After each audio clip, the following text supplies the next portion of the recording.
नमस्कार, हम हैराना और देख रहल बानी मैच बॉक्स। और मैच बॉक्स के जौन दौरा बाटे ई लगातार चल रहल बाटे। और आज जौन मैच बॉक्स के दौरा बा ई बा रघुनाथपुर विधानसभा में।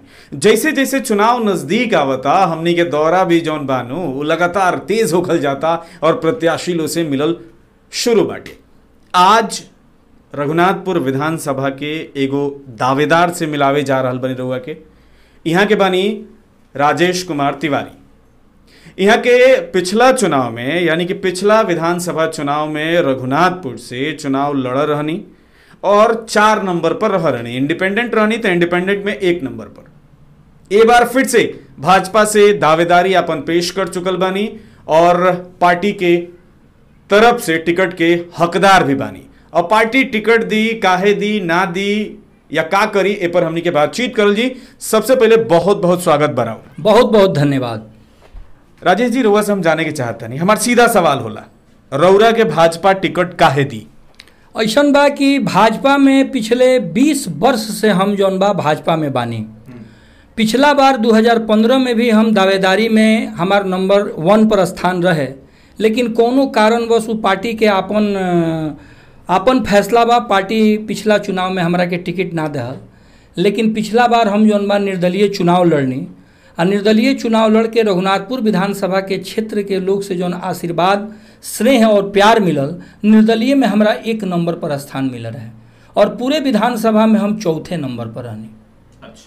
जैसे रघुनाथपुर के बात अगर कही जाओ तो रउआ पिछला चुनाव में दिखा रहनी और फिर अभी दिखत नहीं, तो फिर यहाँ के जो लोग बाटे, विधानसभा के लोग बाटे, उरुआ के वोट काहे दी? ऐसन बा कि 2015 में चुनाव जो हम लड़ रहनी, वो चुनाव लड़ला के बाद हमार हार जरूर भइल, लेकिन विधानसभा में क्षेत्र में लोग के बीच आवे जाए वाला जो हमार काम रहे, हम कहीं भी ऐसन काम ना कईनी जे हमरा के लोग अगला विधानसभा लड़े के पहले जो लोग हमरा के कही कि सिर्फ जो है चुनाव आता है उसी वक्त जो है आप हमारे बीच आते हैं। इसलिए चुनाव हारने के बाद हम लगातार लोगों के बीच में अपना दौड़ा चालू रखे और आज भी लोगों के बीच में हम दौड़ रहे हैं। पिछले 5 साल में हम कहीं भी कोई ऐसा गांव नहीं है जिस गांव में हम अपना दौड़ा स्थगित रखे हैं। हम दौड़ा चालू रखे हैं। लोगों का मेरे प्रति विश्वास भी उड़ा है कि लोगों का यही कहना है कि चुनाव हारने के बाद भी राजेश बाबा आप हम लोगों के बीच आना जाना नहीं छोड़े। इसलिए प्राथमिकता के तौर पे अगर पार्टी टिकट देती है तो या नहीं देती है तो आप लोग हमारे बीच आएं और आप हमारा साथ दें, हम आपके साथ हैं। चलिए, एगो सवाल आवता पार्टी के, जैसे रुआ भाजपा से बानी और भाजपा के आपन एगो नेशनल एजेंडा बाटे, जौन एजेंडा से वो हर एक विधानसभा चुनाव में लड़ेला, चाहे वो कोनो राज्य होके। अगर रउरा के पार्टी टिकट देत बिया तो राउर आपन एजेंडा का रही रघुनाथपुर विधानसभा खाती? विकास। रघुनाथपुर विधानसभा में जैसे कि बहुत ऐसा चीज बा, बहुत ऐसा गांव बा जोना गांव में जाए के रास्ता नहीं है। बहुत ऐसा गांव बा जहाँ गांव में जाए खातिर पानी के समस्या बा, बिजली के समस्या बा, स्वास्थ्य के समस्या बा, स्कूल के समस्या बा। काफ़ी समस्या रघुनाथपुर विधानसभा में बा, जोना के कि लोग हमरा से मांग कर रहल बा कि बाबा रउआ चुनाव जीत के जाए तो रउआ हमनी खातिर का करे। हमारे एकेगो लोग से ई बा कि हम जब भी चुनाव लड़ के जीत के जाए तो रउआ लोग इनके बीच में हमू विकास करे जे शायद ऐसा केहू विधानसभा में प्रत्याशी ना कैले हुई।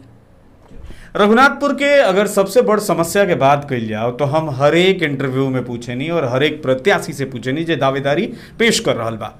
रघुनाथपुर के रेफरल अस्पताल 1982 में बनल, ओकरा बाद एगो ईंटा नइखे जोराइलो में।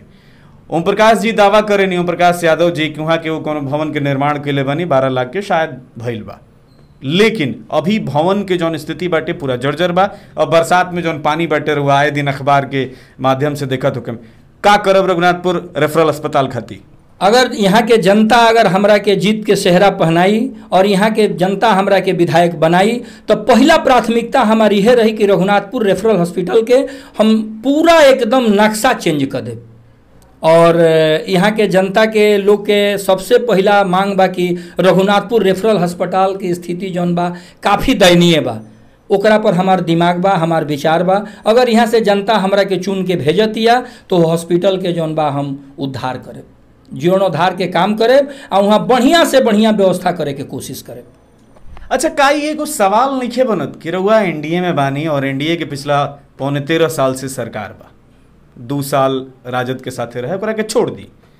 अभी राजद के रघुनाथपुर से विधायक बनी, उहों के छोड़ दी। एकरा पहले भाजपा के विधायक रहनी यहाँ पर, और रउआ लोग सरकार में बानी लो, तब भी रघुनाथपुर के रेफरल अस्पताल के इतना खस्ता हालत बाटे, तो का एनडीए के फेल्योर मानल जाई यहाँ पर? ना, एनडीए के में फेल्योर ये से ना मानल जाई कि चूंकि विधानसभा में विधान के सभा के जे प्रत्याशी के जो चयनित होला, जे एक एक मतदाता अपन वोट दे के एगो विधायक के जिता के विधानसभा तक पहुंचावेला, ओकर पहला कर्तव्य रहेला कि क्षेत्र में कहाँ कौन चीज के कमी बा।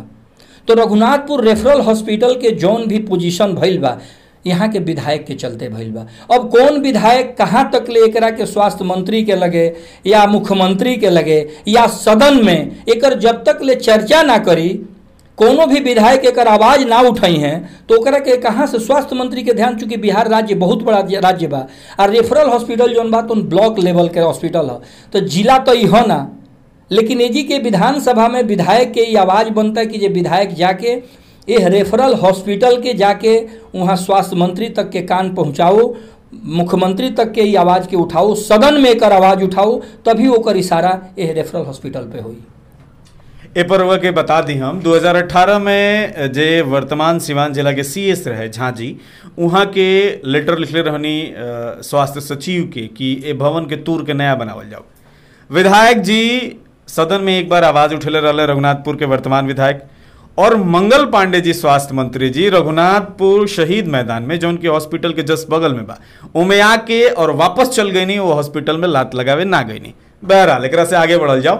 अभी रोजगार के बात हो रहा बा, सब पार्टी चाहे वो एनडीए होखो और चाहे महागठबंधन होखे, नेता प्रतिपक्ष होकस चाहे नीतीश जी होकस, सबे कहता कि बिहार में रोजगार के बात हुई, जबकि कोरोना की वजह से बहुत सारा लोग के रोजगार गिल बाटे, ए लोग के रोजगार की चिंता जागल बाटे। का मानल जाओ कि बिहार के नेता लोग के इंतजार रहल कि जब आपदा विपदा आई तब रोजगार के बात कर ली, एकरा पहले रोजगार के बात ना करे के चाहत रहल।